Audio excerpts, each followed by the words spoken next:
जय हिंद दोस्तों। अगर आप RBUNL की 2005 सरकारी भर्तियों का फॉर्म भरने जा रहे हैं तो इस वीडियो को बिल्कुल भी स्किप मत करना। एक छोटी सी गलती आपका फॉर्म रिजेक्ट कर सकती है। इस वीडियो में मैं शुरुआत से लेकर आखिर तक पूरा RBUNL फॉर्म फिलअप लाइव करके दिखाऊंगा। कौन कौन से डॉक्यूमेंट लगेंगे, क्या क्या भरना है और किन गलतियों से बचना है। इसलिए वीडियो को आखिर तक जरूर देखें। आप ये देख सकते हैं इसके दोनों नोटिफिकेशन, और इसका लिंक मैं वीडियो डिस्क्रिप्शन में भी दे दूंगा। सबसे पहले मैं आपको इसका रिक्वायरमेंट ओवरव्यू बता देता हूँ। इसके लिए मैं अपनी साइट जॉब सरकारी अपडेट.in पे आ जाता हूँ। यहाँ पे आप देख सकते हो इसका क्वेश्चन एपिसोड में जो ऑर्गेनाइजेशन है, मैं राजस्थान राज्य विद्युत उत्पादन निगम लिमिटेड यानी RBUNL। और एडवर्टाइजमेंट नंबर है RBUNL रिक्वायरमेंट 20262701। पोस्ट ऑफर होगा इसमें जूनियर इंजीनियर 1, जूनियर अकाउंटेंट की, जूनियर असिस्टेंट और कमर्शियल असिस्टेंट 2 की। टोटल वैकेंसी इसमें 2005 है। कंपनी जो इन्वॉल्व है इसमें RBUN है, RBPN है, JBBN है और ABBN है और JDBBN है। एप्लीकेशन पीरियड रहेगा इसका अगस्त 5 से अगस्त 2026 तक। एप्लीकेशन फीस होगी 1000 रुपये। अनरिजर्व के लिए 500 रुपये। SC ST BC MBC EWS और PWBD कैंडिडेट के लिए। ऑफिशियल पोर्टल आपका ये है। इसको स्क्रॉल नीचे करेंगे तो इसकी सारी डिटेल मैंने बताया, तो एक बार ज़रूर चेकआउट कर लेना। यहाँ पे आप देख सकते हो इम्पोर्टेंट लिंक दिया गया। इम्पोर्टेंट लिंक अप्लाई ऑनलाइन का बटन दिया, अप्लाई नाउ पे क्लिक कर देना। आप इसके ऑफिशियल पोर्टल पे आ गए। ये आप देख सकते हैं common requirement for the junior engineer 1। यहाँ पे आप देख सकते हो इम्पोर्टेंट डेट्स। यहाँ पे दो बटन दिए गए। अगर आप न्यू यूज़र हो तो click here for new registration के लिए करोगे। अगर आपने ऑलरेडी रजिस्टर कर दिया है तो क्लिक हेयर फॉर लॉगिन करने के लिए करेंगे। मैं इस वीडियो में आपको रजिस्ट्रेशन से लेकर पेमेंट तक बताने वाला हूँ, तो मैं click here for new registration पे क्लिक कर देता हूँ। यहाँ पे आप देख सकते हो सबसे पहले हम बेसिक इंफॉर्मेशन एंटर करेंगे, फिर फोटो सिग्नेचर, फिर डिटेल, फिर प्रीव्यू करेंगे, फिर अपलोड डॉक्यूमेंट करेंगे और पेमेंट लास्ट में करेंगे। सबसे पहले बेसिक इंफॉर्मेशन एंटर करेंगे। ये आप देख सकते हो जो ST का साइन होता है वो मैंडेटरी होता है। यहाँ पे आपने फर्स्ट नेम एंटर कर दोगे, फिर कंफर्म फर्स्ट नेम एंटर कर देना। फिर मिडिल नेम होगा वो कंफर्म मिडिल नेम एंटर कर देना। लास्ट मैन होगा वो लास्ट नेम हो आपने एंटर कर दोगे। जो भी आपने नेम एंटर करोगे वो यहाँ पे आपके फुल नेम में शो करेगा। फिर यहाँ पे आप देख सकते हो मोबाइल नंबर आपने एंटर कर देना है। कंफर्म मोबाइल नंबर एंटर कर देना है। अल्टरनेटिव मोबाइल नंबर है तो वो भी एंटर कर सकते हो। फिर ईमेल आईडी एंटर कर देना है। ये ध्यान देना ईमेल का अगला हिस्सा ही एंटर कर देना @ से आगे वाला। और जो डोमेन होगा नॉर्मली @ जो gmail.com होता है, अगर आपका कोई और होगा तो आप इनमें चूज़ कर सकते हो, आपको ऑप्शन दिया गया है। फिर कंफर्म ईमेल आईडी में आपने पूरा @gmail.com तक आपने अपना सेम ईमेल एंटर करना। फिर सिक्योरिटी कैप्चा एंटर कर दोगे। फिर सेव एंड नेक्स्ट पे क्लिक कर देना। इसके बाद फ्रेंड आप ये देख सकते हो हमारा बेसिक इन्फॉर्मेशन कंप्लीट हो गया। अब हम फोटो और सिग्नेचर पे आ गए हैं। आप ये देख सकते हो OTP वेरिफिकेशन होगा। जो आपने अपना नंबर, फ़ोन नंबर एंटर किया था और ईमेल एड्रेस एंटर किया था उनका हमने OTP वेरिफिकेशन करना है। सबसे पहले सिक्योरिटी कैप्चा एंटर कर दोगे, फिर सेंड OTP पे क्लिक कर देना। तो यहाँ पे एक फील्ड ओपन हो जाएगी। जो आपके मोबाइल नंबर पे OTP आएगा उसको यहाँ पे फिल कर देना, वेरीफाई कर लेना। इसी तरह ईमेल का वेरीफाई कर लेना। इसके बाद फ्रेंड ये आप देख सकते हो आपका रजिस्ट्रेशन नंबर शो करेगा और आपका पासवर्ड यहाँ पे शो कर रहा होगा। और आपको ईमेल और SMS भी कर दिया गया होगा आपके रजिस्ट्रेशन नंबर और ईमेल का। फिर इसके बाद फ्रेंड हम आ जाते हैं। यहाँ पे आप देख सकते हो आपने फोटोग्राफ और अपना सिग्नेचर एंटर करना है। सबसे पहले आपने चूज़ फाइल करके अपना recent passport size photograph upload करोगे। फिर आपके पास ऑप्शन है या फिर आप वेब कैमरा के थ्रू अपना लाइव कैप्चर इमेज अपलोड करोगे, या फिर आपने मोबाइल के थ्रू आपने स्कैन करना ये QR कोड और एक लिंक जनरेट हो जाएगा। उसको आपने ब्राउज़र में पेस्ट कर दोगे तो डायरेक्ट आप अपने मोबाइल कैमरा के थ्रू अपनी इमेज को कैप्चर करा सकते हो। इस तरह आप दोनों इमेज कैप्चर हो जाएगी। जैसे मान लो अपना recent passport size photograph upload कर दिया और अपना इमेज है लाइव कैप्चर कर लोगे। फिर इसके बाद I confirm that this is a my valid photo पे क्लिक कर देना। फिर आपने scan signature of the candidate यहाँ पे अपलोड करोगे। ये ध्यान देना ये कैपिटल या ब्लॉक लेटर में नहीं होना चाहिए। अपना सिग्नेचर अपलोड कर देना, आई कंफर्म पे क्लिक कर देना और नेक्स्ट पे क्लिक कर देना। इसके बाद फ्रेंड आप डिटेल टैब पे आ जाओगे। यहाँ पे आप देख सकते हो सबसे पहले हमने बेसिक इन्फॉर्मेशन एंटर करनी है। एस्ट्रिक का साइन होगा मैंडेटरी फील्ड होगा। बेसिक डिटेल में सबसे पहले आपने एडवर्टाइजमेंट नंबर सेलेक्ट करना है जिस भी पोस्ट को आप अप्लाई कर रहे हो। RBUN रिक्वायरमेंट 02 वाले एडवर्टाइजमेंट को या 03 जो भी सेलेक्ट करोगे उसके बेस्ड पे आपको पोस्ट सेलेक्ट करनी होगी। आप देख सकते हो 03 सेलेक्ट किया तो junior accountant, junior assistant, commercial assistant, जिसको भी आपने पोस्ट सेलेक्ट करना है वो अपने अकॉर्डिंग चूज कर लेना। फिर यहाँ पूछ रहा है state from where category certificate issue. यहाँ पे पूछ रहा है कि आपका जो कैटेगरी सर्टिफिकेट है वो किस स्टेट ने इशू किया है, राजस्थान स्टेट से या आउटसाइड ऑफ राजस्थान स्टेट से। ये बहुत इंपॉर्टेंट है, ये ध्यान देना। अगर आप ऑन राजस्थान स्टेट से इशू नहीं किया गया कैटेगरी सर्टिफिकेट तो आपने अनरिजर्व के थ्रू ही आपने फिल कर सकते हो, और यहाँ पे आपकी डिस्ट्रिक्ट बिलोंग, टीएसपी सर्टिफिकेट नहीं, ये सब डिसेबल हो जाएगा। अगर आपने यहाँ पे राजस्थान स्टेट सेलेक्ट किया तो आप यहाँ पे देख सकते हो कैटेगरी आप चूज़ कर सकते हो, SC ST OBC MBC EWS जो भी कैटेगरी है वो आप चूज़ कर सकते हो अपनी। और ये ध्यान देना जब एक बार चूज़ कर लोगे तो वो दोबारा आप उसको चेंज नहीं कर सकते, तो अपनी ध्यान से चूज़ कर लेना। फिर आपसे पूछ रहा है यहाँ पे देना है अपने प्रेफरेंस ऑफ द कंपनी। यहाँ पे आप देख सकते हो सबसे पहले फर्स्ट प्रेफरेंस देनी है, सेकंड देनी है, थर्ड इसी तरह देनी है, फोर्थ, फिफ्थ, 5 आप दे सकते हो अपने ऑप्शन। फिर state which you are bonafide resident, आपने स्टेट बताना जो भी बोनफिट रेजिडेंट हो उस स्टेट का। फिर आपने are you applying for TSP, अगर आप यहाँ पे राजस्थान स्टेट सेलेक्ट करोगे तो आपसे पूछेगा are you applying under TSP. अगर आप इसको अनचेक कर दोगे तो आप ये देख सकते हो डिसेबल हो जाएगा। अगर इसको चेक किया होगा तो आपको ऑप्शन आ रहा होगा तो यस कर लोगे। If yes which district you belong, यहाँ पे अपने डिस्ट्रिक्ट बताना है, टीएसपी सर्टिफिकेट नंबर बताना है, डेट ऑफ इशूज़ किया गया वो बताओगे, और प्रेफरेंस बताना है select between TSP and non TSP, ये आपने बताना है। ये देख सकते हो। फिर आपसे पूछ रहा are you person with benchmark disability of 40% या उससे ज़्यादा। अगर आपके PWBD कैंडिडेट हो और 40% है उससे ज़्यादा है तो यस कर लोगे, तो वो आपको ये फील्ड है ओपन हो जाएगी। जैसे PWD सर्टिफिकेट नंबर है आपने बताना है, डेट ऑफ इशू किया गया तो वो बताओगे, कैटेगरी ऑफ डिसेबिलिटी आपने चूज़ कर लोगे। फिर यहाँ पे आपने टाइप ऑफ डिसेबिलिटी चूज़ कर लेना। अगर नहीं हो PWD कैंडिडेट तो नो पे क्लिक करोगे, डिसेबल हो जाएंगे। फिर यहाँ पे आगे आप ये देख सकते हो, ये भी डिसेबल ही रहेगा हमारे केस में अगर हमने PWD कैंडिडेट अगर हमने चूज़ नहीं किया हुआ तो। फिर यहाँ पे पूछ रहा है अगर आपने चूज़ किया तो whether you dominate writing hand is affected है। अगर आपका डोमिनेट राइटिंग हैंड तो यस कर लोगे। Do you need a compulsory time, अगर आप चाहिए इन एग्जामिनेशन में तो यस कर लोगे। Are you PWBD guideline as eligible to use service subscribe के लिए आप एलिजिबल हो तो आप यस कर लोगे।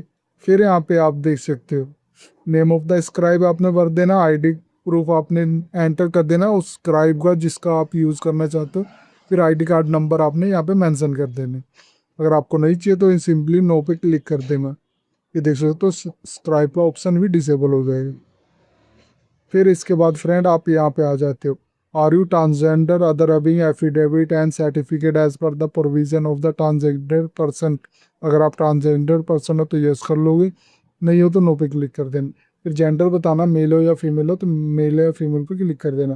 फिर मैरिटल स्टेटस बताना आपने, मैरिड हो अनमैरिड हो, ये आप देख सकते हो, 2 ऑप्शन है इसमें। फिर आर यू एम्प्लॉय ऑफ विद्युत निगम लिमिटेड, यहाँ पे पूछ रहा है अगर आप ऑलरेडी एम्प्लॉय हो तो यस कर लोगे। डेट ऑफ सर्विस रेजिडेंट आपने बताना, स्टार्टिंग डेट क्या थे ऑटोमेटिक आपका आ जाएगा यहाँ पे मंथ में। नेम ऑफ द कंपनी क्या थी यहाँ पे वो बताना। Whether you are restrict from Pakistan during the 1971 Indian Pak war अगर है तो वो आप बता सकते हो, यस कर लो। नहीं, are you ex prisoner who had served under the government nigam and subsidy basic of the any post of the convicted as the eligible of appointment under the regulation अगर है तो यस कर लोगे। यहाँ पे यस करोगे तो period of improvement in month में आपने बताना होगा। Are you improvement service candidate who had not over age before the conviction and the eligible for appointment under regulation, तो आपने बताना है यस, तो पीरियड ऑफ इम्प्रूवमेंट आपने बताना है इन मंथ में बताओगे। अगर नहीं हो तो सिंपली नो पे क्लिक कर देना या डिसेबल हो जाएगी। फिर आपसे बोल रहा are you ex serviceman disable ex serviceman है तो यस कर लोगे। डेट ऑफ सर्विस आपने बताना है, स्टार्ट डेट बतानी है, एंड डेट बता दोगे। टोटल पीरियड ऑफ मंथ में आपका ऑटोमेटिक आ जाएगा। X serviceman disable ex serviceman certificate number आपने एंटर करोगे। डेट ऑफ इशू किया गया था वो बताओगे। अगर आपने कभी अप्रेंटिसशिप किया है तो आपके लिए ऑप्शन आ रहा होगा यस या नो का, अगर नहीं किया तो नहीं करोगे। और यहाँ पे आपने डेट एंड डेट आपने बता दोगे। फिर do you belong to Saharis category, Saharis category को अगर बिलोंग करते हैं तो both statement, are you applying under TSP, are you applying under search can not be yes, दोनों आप नहीं कर सकते। अगर आप टीएसपी यहाँ पे सेलेक्ट किया होगा तो आप उसको दोनों नहीं सेलेक्ट कर सकते, यहाँ पे आप देख सकते हैं,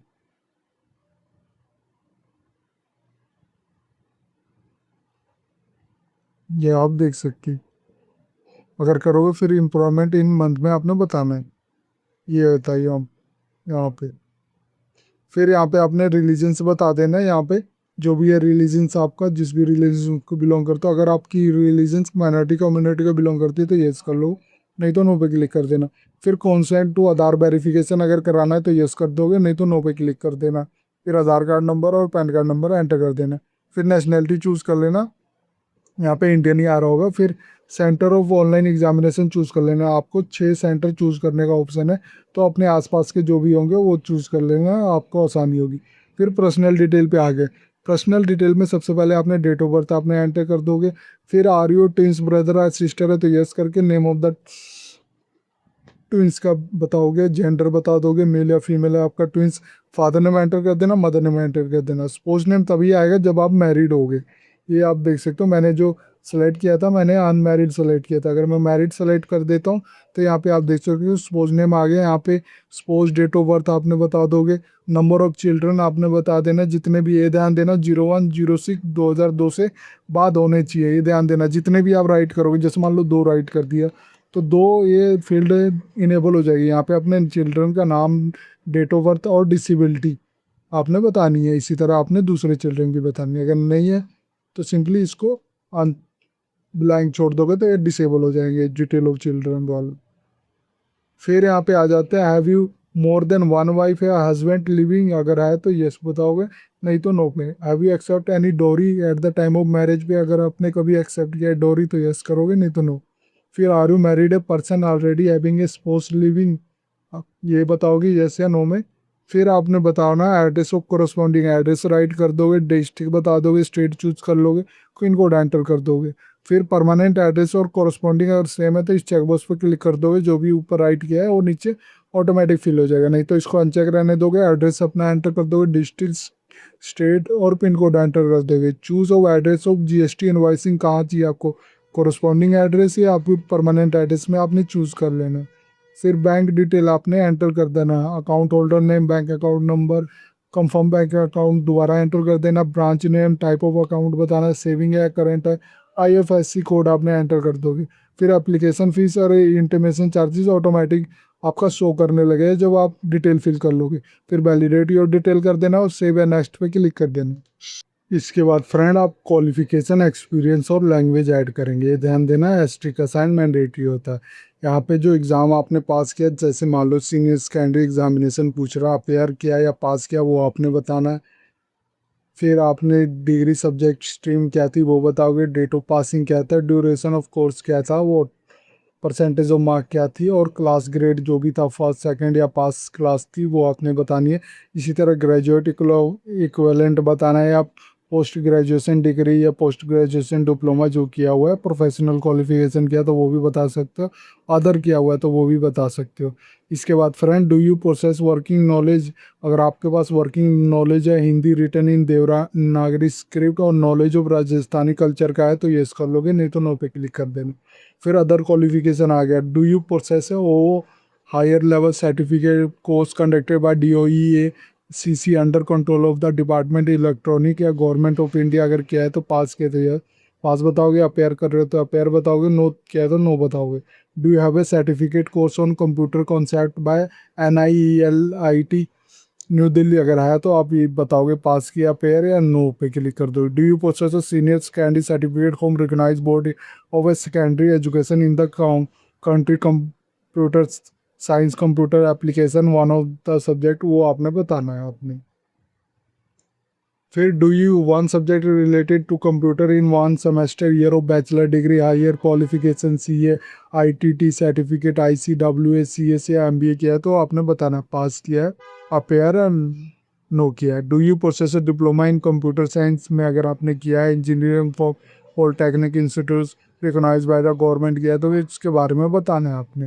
फिर do you Rajasthan state certificate course information technology conducted by Vardhman Mahaveer open university Kota under control of Rajasthan knowledge corporation limited किया है, तो वो बताओगे। Have you completed appearing degree diploma certificate आपने कंप्लीट किया है, तो आपने बताना है। जैसे ही अगर पास सेलेक्ट कर लोगे तो आपको यहाँ पे ऑप्शन इनेबल हो जाएगा, please specify the degree diploma certificate जो भी आपने किया हुआ है वो बताओगे। फिर यहाँ पे वर्क एक्सपीरियंस डिटेल बताना है, ये ध्यान देना स्टार्ट फ्रॉम प्रेजेंट एम्प्लॉयर से बताना है। नेम ऑफ द एम्प्लॉयर आपने बताना है। सबसे पहले आप अगर प्रेजेंटली वर्किंग कर रहे हो तो यस कर दोगे तो लास्ट डेट आ जाएगी इसमें। नेम ऑफ द एम्प्लॉयर बताओगे, डेजिनेशन बताओगे, फिर यहाँ पे कब से कब तक किया वो बताओगे, नेचर ऑफ ड्यूटी क्या थी, रीजन ऑफ लिविंग क्या था, ऑटोमेटिक ईयर ऑफ एक्सपीरियंस आ जाएगा और टोटल वर्क एक्सपीरियंस भी आ जाएगा। अगर आपको एक से ज़्यादा एक्सपीरियंस है तो ऐड मोर करके मल्टीपल ऐड कर सकते हो। फिर इसके बाद जो लैंग्वेज वो आपकी है वो आपको बताना है। जैसे मान लो कि इंग्लिश आती है, रीड भी कर सकते हो तो इनेबल कर दोगे, राइट भी कर आती है तो इनेबल कर दोगे, स्पीक नहीं कर आती तो इसको डिसेबल रहने दोगे। इसी तरह आप 3 लैंग्वेज ऐड करने का ऑप्शन है, जो भी आपको आती है वो आपने ऐड कर दोगे, और जो आती है रीड राइट स्पीक करने आती है तो उन सबको इनेबल या डिसेबल कर दोगे। वैलिडेट योर डिटेल कर देना, सेव एंड एस पे क्लिक कर देना। इसके बाद फ्रेंड आप रिव्यू पेज पे आ जाओगे। यहाँ पे अभी तक जो भी एंट्री डिटेल की थी उसको रीवेरीफाई और रीचेक जरूर कर लेना। फिर लास्ट में स्क्रॉल कर लेना, डिक्लेरेशन आया होगा या एग्री पे क्लिक कर देना। यहाँ पे कंप्लीट रजिस्ट्रेशन का बटन होगा, उस पर क्लिक कर देना। इसके बाद फ्रेंड अपलोड टैब पे आ जाओगे। यहाँ पे आपने डॉक्यूमेंट अपलोड करना है। सबसे पहले लेफ्ट थंब इम्प्रेशन आपने अपलोड करना है। ये फॉर्मेट जेपीजी फॉर्मेट में होना चाहिए। फिर हैंड रिटन डिक्लेरेशन आप अपलोड करोगे, ये भी जेपीजी फॉर्मेट में होगा। सिक्योरिटी कैप्चा एंटर कर देना और सेव एंड नेक्स्ट पे क्लिक कर देना। इसके बाद फ्रेंड आप पेमेंट टैब पे आ जाओगे। यहाँ पे आपको बोल रहा है before making a payment kindly review your application detail by clicking applicant parent. एक बार पेमेंट करने से पहले एक बार अपनी डिटेल पूरी तरह जरूर चेक कर ले। ये आप देख सकते हो अमाउंट मेरे केस में मुझे 1000 रुपये पे करना है। पे बाय बिल्डेक्स यहाँ पे कैप्चा आपका होगा वो एंटर कर देना, सबमिट पे क्लिक कर देना। Do you want to submit, मैं ओके पे क्लिक कर देता हूँ। ये मुझे पेमेंट पे रिडायरेक्ट कर देगा। ये आप देख सकते हो बिल्डेक्स पे मुझे रिडायरेक्ट कर दिया इसने। मेरे पास ऑप्शन है debit card, credit card, net banking, UPI या वॉलेट के थ्रू, जिसके भी थ्रू मैंने पेमेंट करनी है वो एक बार पेमेंट कंप्लीट कर सकता हूँ। फिर जब मेरा पेमेंट कंप्लीट हो जाए तो एक बार ट्रांजेक्शन हिस्ट्री जरूर रख लेना और अपने फॉर्म को डाउनलोड करके रख लेना, ये फ्यूचर रेफरेंस में आपके काम आएगा। इस तरह ये फॉर्म आपका कंप्लीट हो जाएगा। और इस वीडियो में मैंने कुछ किताबें भी मेंशन कर रखी है जिसके थ्रू आप अपना प्रिपरेशन भी कर सकते हो। अगर ये वीडियो आपको अच्छी लगे तो please like and subscribe my channel. धन्यवाद।